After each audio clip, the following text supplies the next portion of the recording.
Entonces tomamos nuestras hojas. En la última página de este pequeño boletín, ahí está la última página, está la parte bíblica, el pasaje bíblico que vamos a estudiar hoy día, y es en Hebreos capítulo 6, el juramento de Dios, Hebreos capítulo 6. Muy bien, recordamos entonces un poco la parte tan importante de que Hebreos está dirigido al pueblo de Israel. Ahora, eso no significa que no es para nosotros, sí, es necesario que aprendamos el libro de Hebreos, por supuesto que sí, ¿no? Por eso está en la Biblia, si no, no estaría en la Biblia. Es para nuestro aprendizaje, mucho, mucho necesitamos aprender del libro de Hebreos, sí, pero lo vamos a interpretar equivocadamente si no tomamos en cuenta que fue escrito para Israel, ¿no? Abarcando en Israel tanto los que eran creyentes en Cristo, israelitas que creyeron en Cristo, como también en general la nación entera de Israel. Entonces es una raza, ¿no? Es un pueblo diferente, la raza, la sangre de Abraham, ellos, los israelitas. Entonces cuando entramos aquí, Hebreos 6, ahí está en la hoja, hablando no de la iglesia, hablando de Israel, y ahí está justamente la razón de equivocarse, como dijimos, ¿no? El domingo anterior, justo aquí en este pasaje de Hebreos 6, del 4 al 8, donde hay muchos, innumerables que enseñan, se va a perder la salvación. Ya ve, aquí está la prueba, Hebreos 6 del 4 al 8, aquí está la prueba de que se pierde la salvación. Pero no es así, porque no se refiere a los creyentes de la iglesia. En realidad no se refiere ni siquiera a los que creyeron en Cristo, los de Israel, sino que del verso 4 al 8 que está en la primera parte del pasaje. Está hablando de la nación incrédula de Israel. De ellos está hablando. Recuerden, ¿no? El libro está dirigido a los israelitas de raza, tanto, y eso abarca tanto los creyentes como los incrédulos. Entonces, en realidad, los versos del 5 al 8 está hablando mucho más de los incrédulos de Israel, la historia de la nación entera. ¿Ok? Leemos entonces verso 4, porque es imposible que los que una vez recibieron la luz y que gustaron el don celestial y que fueron hechos partícipes del Espíritu Santo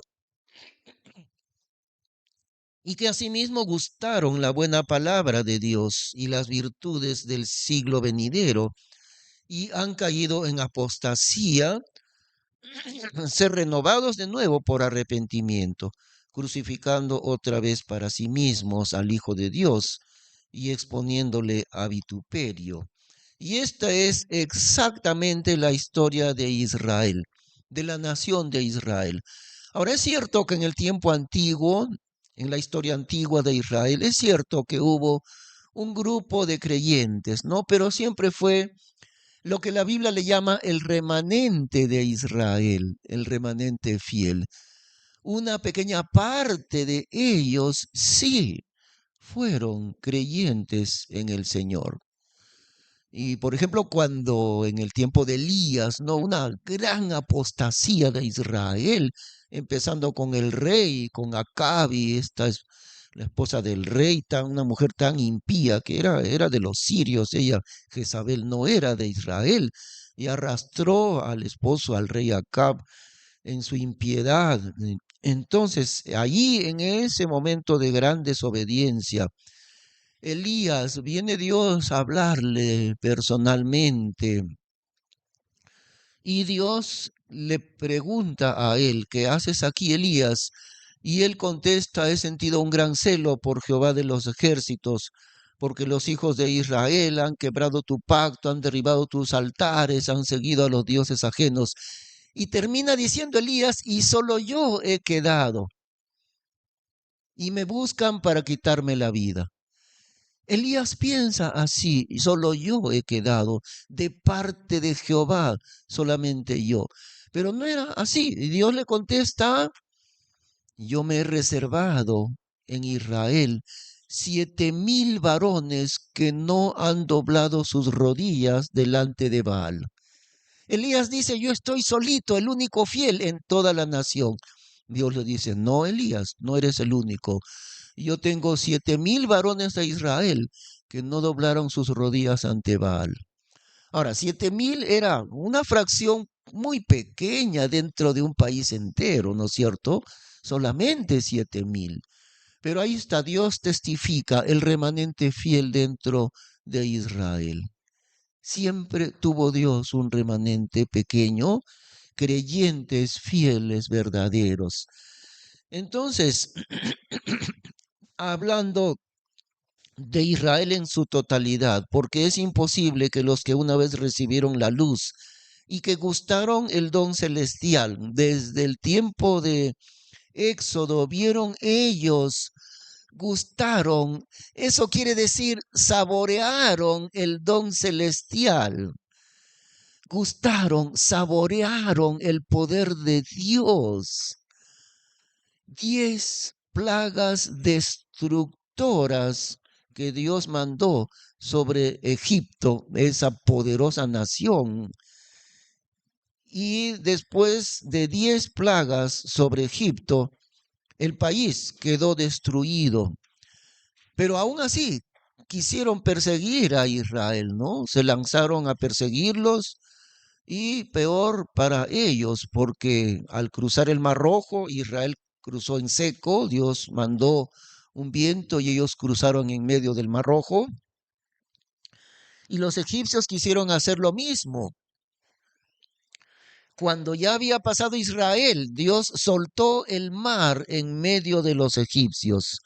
No quedó ni un soldado vivo de todo Egipto. Miren, se destruyó el país entero por las plagas que Dios envió sobre ellos. Los cultivos, todo quedó destruido en Egipto. ¿Cómo sería la caída de semejante imperio poderoso por el 10 veces Dios los castiga y aún así persisten en enfrentarse a Dios, ¿no? Así que queda su tierra destruida y queda el ejército destruido de Egipto. Y los ojos de todos los israelitas vieron eso, vieron el poder de Dios. Por eso es que dice acá el verso 4, gustaron el don celestial, saborearon el poder de Dios. A ellos se refiere, y que fueron hechos partícipes del Espíritu Santo. Estaba Dios con ellos, refugiándolos, protegiéndolos, alimentándoles, proveyéndoles agua durante 40 años. Una de las cosas más asombrosas que Dios hizo fue esto. Durante 40 años sus vestidos no se desgastaron, su ropa no se desgastó, sus zapatos no se gastaron, porque estaban en el desierto. ¿De dónde iban a conseguir zapatos nuevos en el desierto o ropa nueva? ¿A quién le iban a comprar ropa nueva en el desierto? Miren el amor tan grande de Dios hasta en este pequeño detalle. La Biblia dice, su ropa no fue necesaria que compren nueva porque le duró 40 años. Los zapatos le duraron 40 años. ¿Ha visto alguna vez que los zapatos duren 40 años? A lo más creo un año, tal vez un año y medio, por ahí duran los zapatos, ¿no? Ya hay que botarlos, ya no sirven. Pero los zapatos de los israelitas, miren la mano amorosa de Dios. Sus zapatos duraron 40 años nuevecitos. Así fue, hasta en ese pequeño detalle. Por eso dice acá la Biblia, ¿no? Ellos, los de Israel, gustaron, saborearon el don celestial, fueron hechos partícipes del Espíritu Santo. ¿Qué más? Versículo 5. y que asimismo gustaron, otra vez saborearon la buena palabra de Dios y las virtudes del siglo venidero, todo el poder de Dios se derramó sobre ellos en esos 40 años, es decir, a partir de allí, porque no fue la única vez del poder de Dios, ¿no? Durante siglos enteros, siglo tras siglo, los de Israel recibieron el poder de Dios, las virtudes del siglo venidero. Pero ¿qué pasó con ellos? Versículo 6, cayeron en apostasía. Y apostasía quiere decir rebelión contra Dios, eso significa. Y han caído en apostasía. Entonces, el versículo 4 empieza diciendo es imposible, ¿no? Y vamos al verso 6. Es imposible ser renovados de nuevo por arrepentimiento, crucificando otra vez para sí mismos al Hijo de Dios y exponiéndole a vituperio ante la rebeldía continua, no de un año ni de 2 años. En realidad fueron más de 1000 años la historia de la rebelión de Israel. Por ratitos eran obedientes, se levantaba un rey temeroso de Dios, y mientras ese rey dirigía la nación, mientras eso, un poco obedecían a Dios, un poco se apartaban de los ídolos, un poco se arrepentían, pero moría este rey temeroso de Dios, surgía otro rey rebelde, idólatra, desobediente, y toda la nación seguía en pos del rey y de la desobediencia de Dios. Entonces es la historia de Israel, versículo 7, porque la tierra que embebe la lluvia que muchas veces viene sobre ella y que engendra hierba oportuna a aquellos por los cuales es labrada, recibe bendición de Dios. Aquí otro cuadro de Israel. Israel es aquella tierra, pero ¿qué clase de tierra? Si normalmente una buena tierra viene la lluvia de Dios, ¿no? Y embebe el suelo muchas veces. ¿Y cuál es el resultado de esa tierra? Engendra hierba oportuna a los cuales, aquellos por los cuales es labrada. Y entonces esta tierra productiva recibe bendición de Dios. Eso es lo normal, ¿no? Pero Israel no era una tierra normal. Israel durante más de 1000 años de su historia en relación a Dios. Versículo 8, más la que produce espinas y abrojos. Eso fue, lamentablemente, la nación santa de Israel. Era santa delante de Dios, sí, sigue siendo santa, así Dios la mira. Dios no es infiel, Dios no quebranta sus promesas. Dios dijo, esta será mi nación santa para siempre. Y aún así, por su rebeldía y desobediencia, Dios lo sigue considerando una nación santa. Aún así. Pero entonces Dios, este es el cuadro de Israel a lo largo de los siglos. Y una vez más, no estamos nosotros en estos versículos. No habla de la iglesia, ¿ok? Por eso es que viene la equivocación de los pentecostales de decir, ahí está, Hebreos capítulo 6, ya ve, se pierde la salvación, lo cual no tiene nada que ver, porque es la historia de Israel. Versículo 8, más la que produce espinas y abrojos es reprobada y cercana de maldición y cuyo fin es ser quemada. La tierra de Israel. Ese fue el resultado de la palabra de Dios en medio de ellos. Ahora el versículo 9 cambia completamente el tono de lo que está hablando. ¿Ve? Verso 9 dice, pero de vosotros, oh amados, confiamos mejores cosas y más cercanas a salud, aunque hablamos así.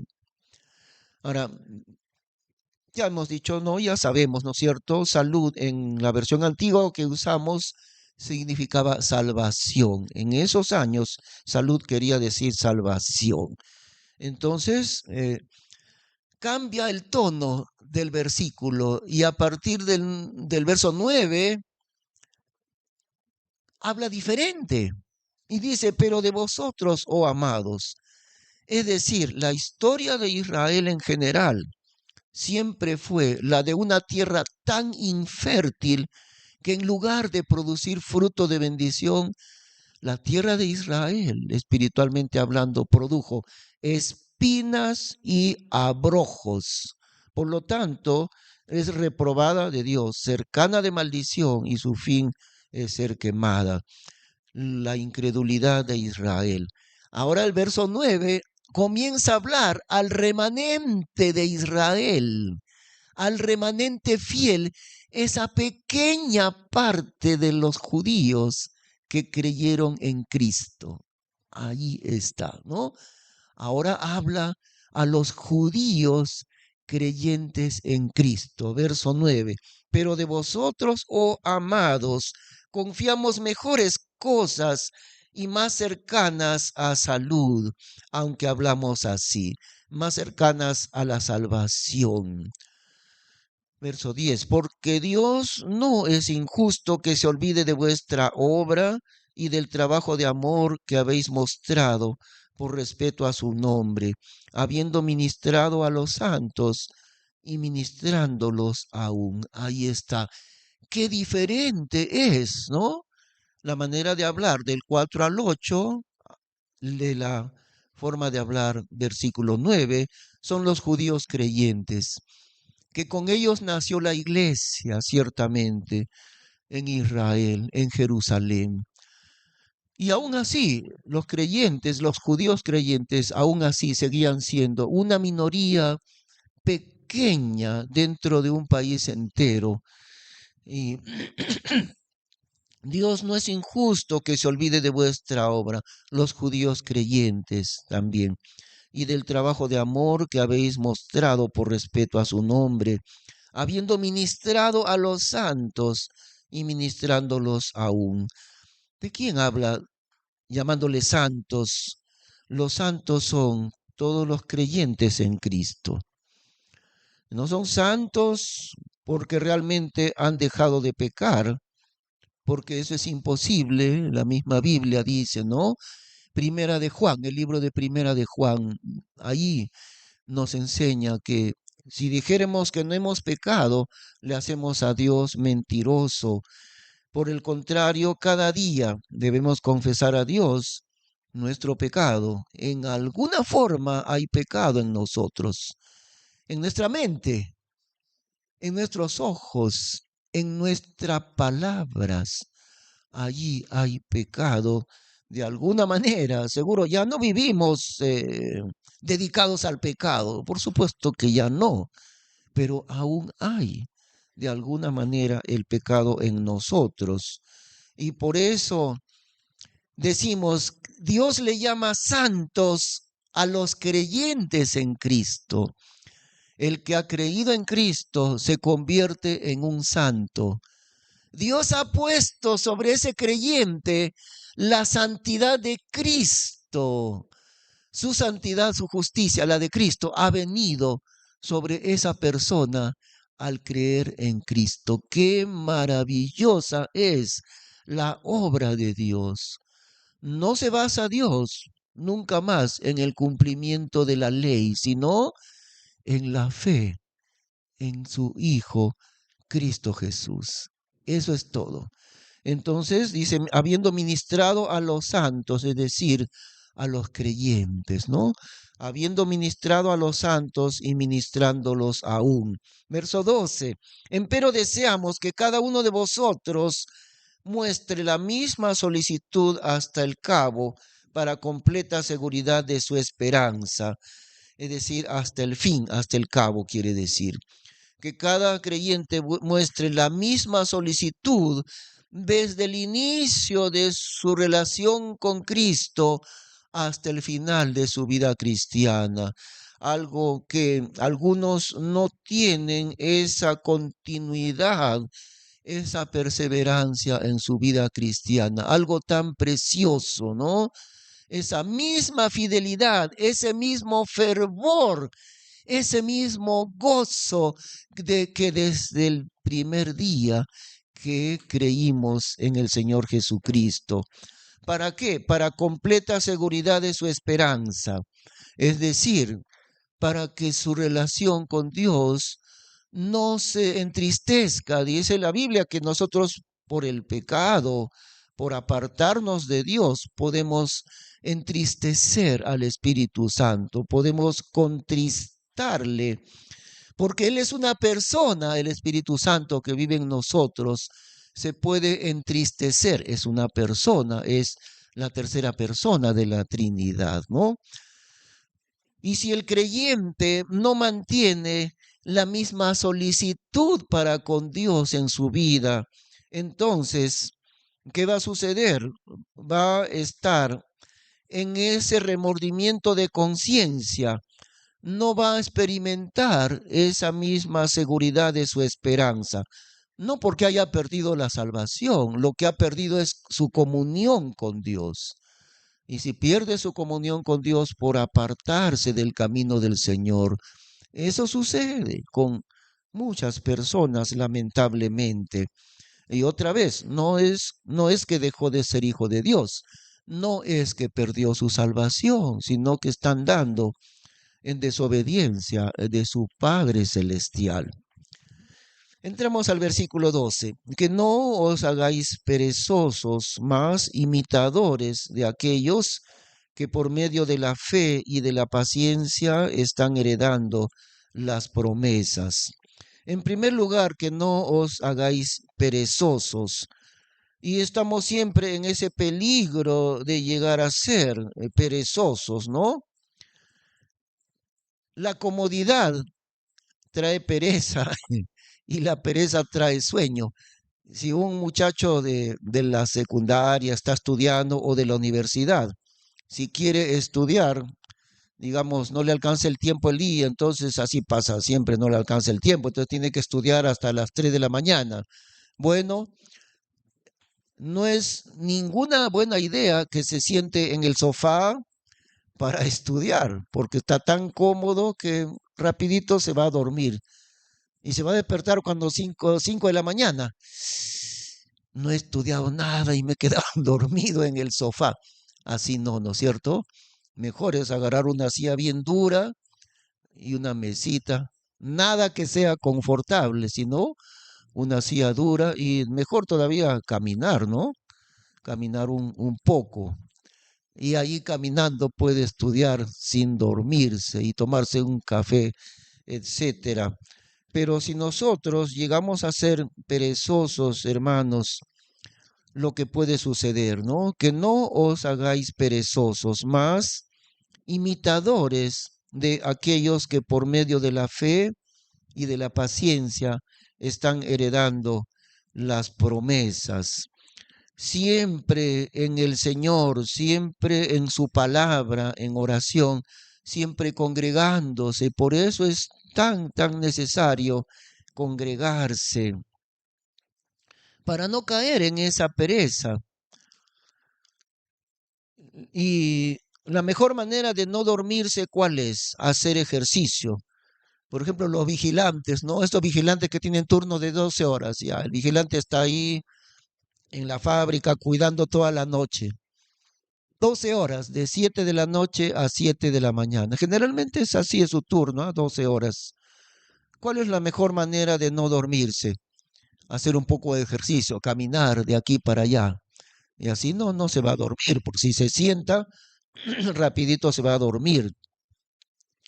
Entonces, así nosotros necesitamos estar haciendo actividad espiritual, por decir ejercicio espiritual, siempre, hermanos.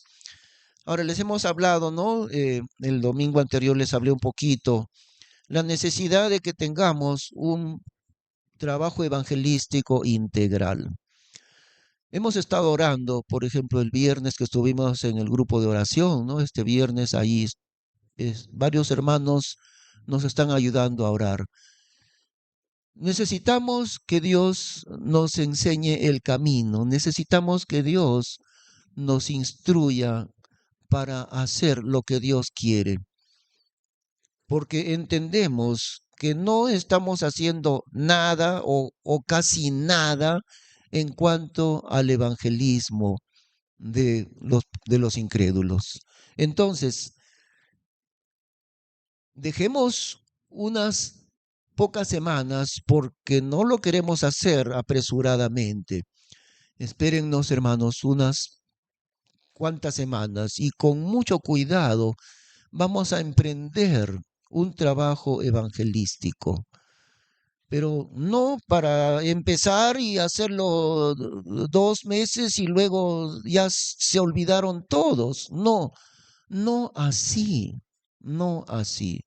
Por eso nos dice aquí, versículo 11, que cada uno de vosotros muestre la misma solicitud hasta el cabo, o sea, hasta el final, y que no os hagáis perezosos. No llegaremos a ser una iglesia perezosa de ninguna manera, pero ya estamos un poco perezosos, ¿no? Necesitamos salir de esa pereza espiritual. Y esto, hermanos, por eso digo, ayúdennos a orar, que Dios nos dé sabiduría, elaboraremos un plan evangelístico, tiene que ver mucho con la oración, pero con el trabajo también del evangelismo personal. Eso le pedimos a Dios, Señor, haznos una iglesia obediente, haznos una iglesia que no esté dentro de la pereza espiritual. No hay lugar para que seamos perezosos espiritualmente hablando, sino imitadores de aquellos que por medio de la fe y de la paciencia están heredando las promesas. Dos cosas, no siempre por medio de la fe. Todo en nuestra vida cristiana avanza por medio de la fe. Nuestra relación con Dios empezó por la fe y seguirá por la fe y terminará por la fe y también por la paciencia, eso también, que por medio de la fe y de la paciencia están heredando las promesas. Algo que no nos gusta adquirir, pero es tan necesario adquirir paciencia. Y cuando le pedimos a Dios, Señor, dame paciencia, ¿saben qué va a pasar? Dios nos va a enviar un montón de problemas, porque si no, ¿cómo aprendemos la paciencia si no tenemos problemas? Y cuanto más usted intenta servir a Dios, le aseguro que va a tener más problemas. Bueno, no se lo aseguro yo, se lo asegura Dios mismo, ¿no? Que dice la Biblia que todos los que quieren vivir piadosamente en Cristo Jesús padecerán persecución. Ahora usted quiere meterse en la primera línea de batalla, le aseguro que no va a ser fácil. Entonces usted tiene que escoger, hermano, hermana, ¿no? ¿Cuál quiere ser usted? Porque usted está llamado a ser valiente y usted está llamado a ser diligente, solícito, diligente, no perezoso. Ese es el camino fácil del día de hoy. No hay persecución a la iglesia. Por lo tanto, la vida cristiana es muy fácil para los cristianos. Por lo tanto, viviendo una vida cómoda, los creyentes se quedan dormidos espiritualmente hablando. No, hermanos, no. Nosotros vamos a clamar a Dios para no permanecer en la pereza ni en el sueño espiritual. No, ya estamos en medio de ese sueño. No podemos continuar así, ciertamente, ¿no? Ahora, aquí viene el juramento de Dios, versículo 13. Porque cuando Dios hizo la promesa a Abraham, ya que no podía jurar por otro mayor, juró por sí mismo. Vamos a abrir nuestras Biblias en otro pasaje que es Génesis capítulo 22. Génesis capítulo 22.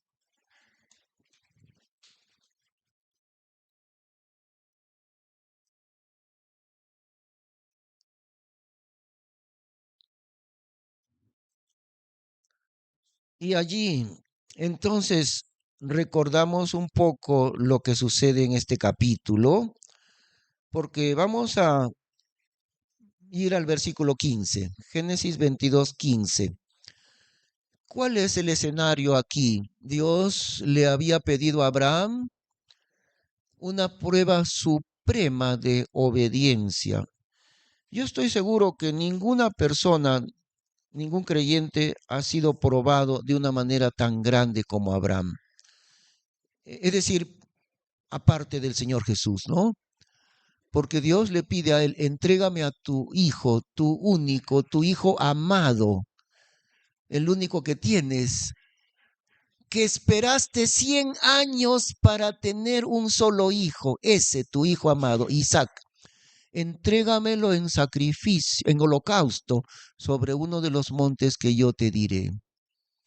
Y a estas alturas, Abraham, que ya tenía más o menos 115 años aproximadamente, y siendo Isaac también de 13 años o de 15 años por allí, ya Abraham aprendió a confiar ciegamente en su Dios. Y él entendió una cosa, Dios me pide que a mi hijo lo entregue en holocausto, a la muerte, ¿no? En sacrificio y holocausto. Ya he aprendido a confiar en Dios. Lo entregaré a la muerte a mi hijo en sacrificio a Dios. Y después de eso, me lo resucitará Dios y me lo devolverá. Eso fue exactamente lo que Abraham entendió. Y en el libro de Hebreos dice, ¿no? Que exactamente, que Abraham entendió. Muy bien, no hay problema. Yo ya he aprendido, yo ya sé quién es mi Dios. Dios me ha prometido que de este mi hijo Isaac saldrán millares de descendientes. Por lo tanto, él no puede morir y mi hijo sin dejar descendencia. Por lo tanto, ya que Dios me lo pide en sacrificio, sí, lo haré, morirá, pero Dios me lo devolverá. Me lo devolverá resucitado de la muerte. ¿Por qué? Porque Isaac todavía no ha tenido hijos. Y Dios ha dicho que de él vendrán los hijos, los descendientes. Esa fue la conclusión de Abraham. Sin dudar, ya aprendió a no dudar de la palabra de Dios. Ahora Dios, cuando ya estaba amarrado Isaac encima de la leña del altar, teniendo y Abraham el cuchillo en su mano, listo para cortarle el cuello, porque esa era la manera más fácil de degollarlo. Ahí le detiene Dios. Basta, Abraham, ahí no más. Ya conozco que temes a Dios, porque no me rehusaste tu hijo, tu único hijo. Ahora, eso nos señala a otro acontecimiento igualito que el de Abraham. Dios entrega a su amado Hijo a la muerte por nosotros. Pero esta vez no hubo una salida como la de Abraham, porque para Abraham la salida fue, Dios le dijo, ahí nomás Abraham, ahí nomás.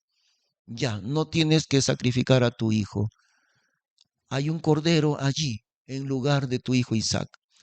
Pero en el caso del Señor Jesús, no fue posible que otro tome el lugar de Jesús.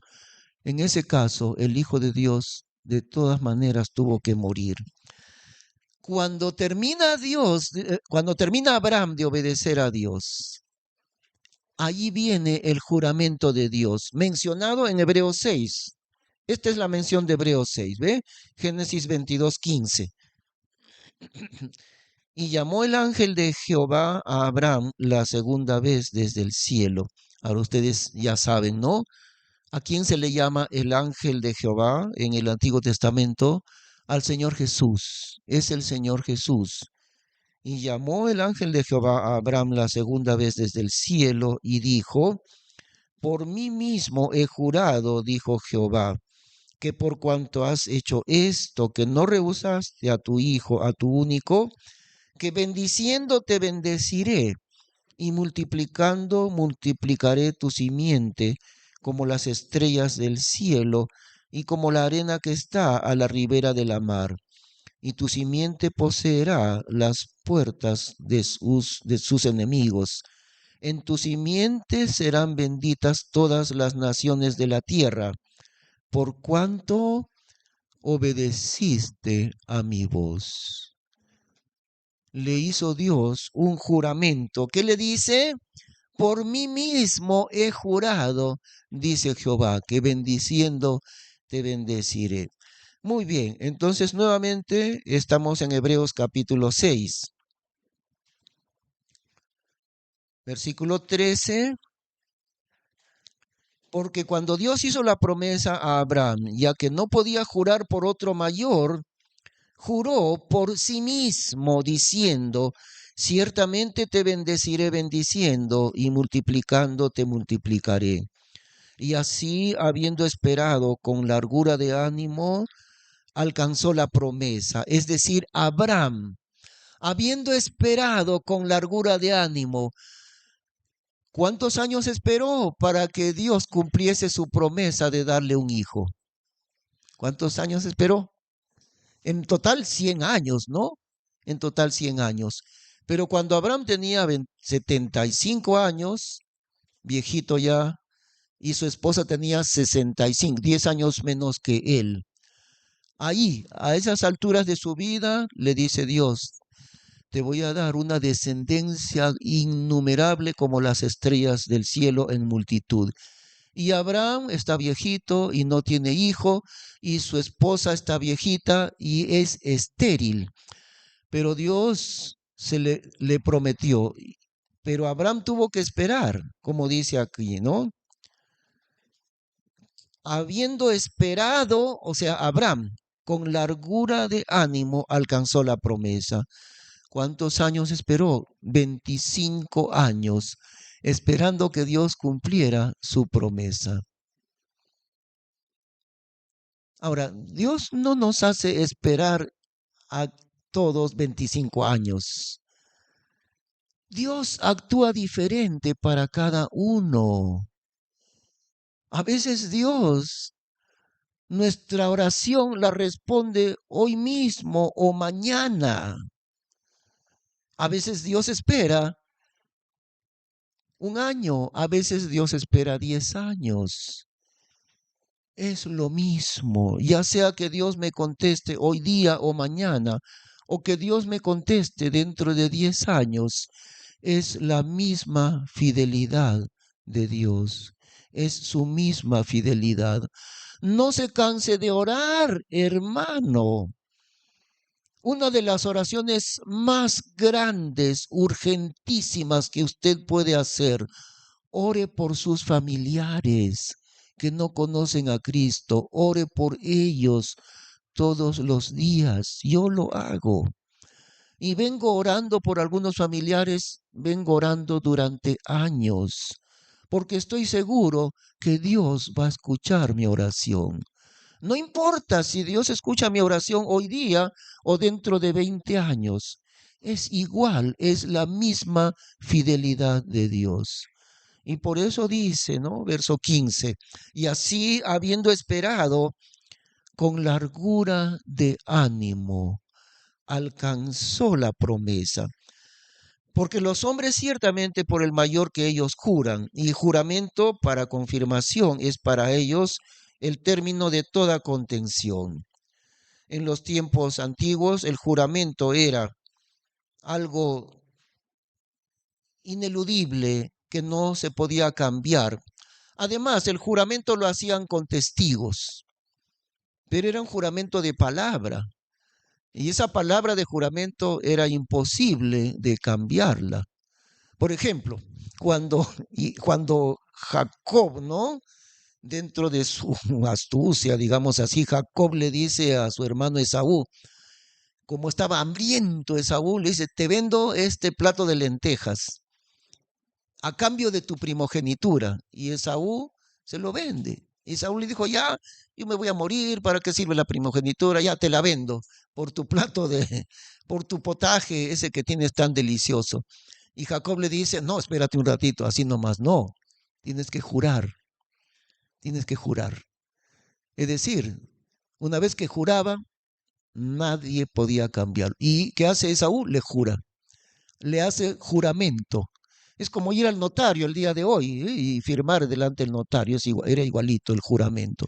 Entonces Dios hace un juramento, versículo 17, en lo cual, queriendo Dios mostrar más abundantemente a los herederos de la promesa la inmutabilidad de su consejo, intervino con juramento.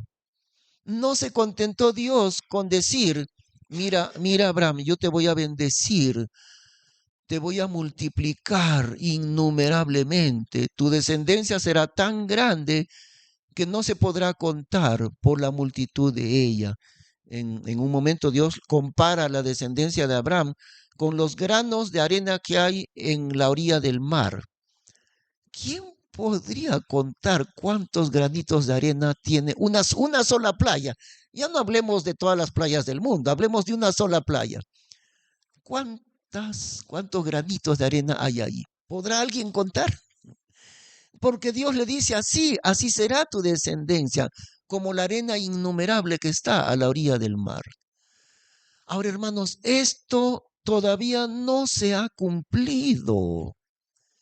Viene en el reino de Dios el cumplimiento de esa promesa de Dios.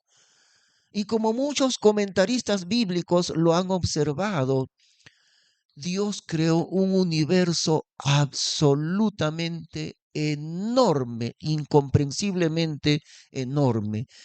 Millones de millones de millones de millones de millones de millones de planetas y de estrellas en el universo. ¿Por qué Dios lo hizo tan grande? Porque Dios tenía el plan de poblar el universo con los hijos de Abraham, con la descendencia de Abraham. Porque dice Dios, innumerable más que la arena del mar. Y eso va a venir, eso va a suceder. Aún no se ha cumplido. Vendrá el cumplimiento de eso. En el caso de nosotros como iglesia, es un poco diferente, porque los hijos de Abraham eran hijos de su sangre, ¿no? Hijos de los genes de su cuerpo, de su sangre, la raza de Abraham. Pero en el caso de nosotros como iglesia, en realidad nosotros somos hijos de Abraham, no de su sangre, pero espiritualmente hablando, y eso dice la Biblia. La pregunta es esta, hermano, y por eso hablamos del evangelismo. Una pregunta para usted, querido hermano, querida hermana. ¿Cuántos hijos espirituales tiene usted? ¿Cuántos hijos espirituales ha engendrado usted? Usted puede decir, tengo dentro de mi familia 2 hijos y como ellos son creyentes en Cristo, tengo 2 hijos espirituales. Tiene usted toda la razón. Si sus hijos de sangre son hijos de Dios también, usted tiene toda la razón. Usted tiene 2 hijos espirituales. La otra pregunta es, aparte de sus hijos de sangre, ¿qué hijos espirituales tiene usted? ¿Se ha preguntado eso alguna vez? Porque este es el contenido de la promesa de Dios. ¿Ve? ¿Cuál es la promesa de Dios? Versículo 13, ahí está en la hoja, ¿no? Porque cuando Dios hizo la promesa a Abraham, ya que no podía jurar por otro mayor, juró por sí mismo, diciendo, ciertamente te bendeciré bendiciendo y multiplicando te multiplicaré. Ese es el contenido de la promesa de Dios. La promesa de bendición de Dios, dentro de lo cual está comprendido también la salvación. La salvación es parte de la bendición de Dios sobre Abraham. Pero la segunda parte de su promesa, ¿cuál es? multiplicando te multiplicaré. Por eso, ¿cuántos hijos espirituales tiene usted, hermano? Ahora, si usted ha estado orando por su cuñado y Dios le contestó y su cuñado se convirtió a Cristo, ya tiene usted un hijo espiritual, su cuñado. Es su cuñado de sangre, pero espiritualmente hablando, él es su hijo espiritual, ¿no es cierto? Si la promesa de Dios es que Él multiplicará nuestra descendencia, ¿cuántos hasta ahora, cuántos hijos espirituales ha tenido usted?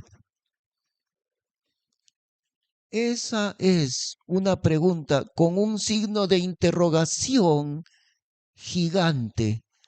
Y si no tiene usted hasta ahora un hijo o una hija espiritual, la siguiente pregunta es, ¿cuándo lo va a tener? Esa es la otra pregunta.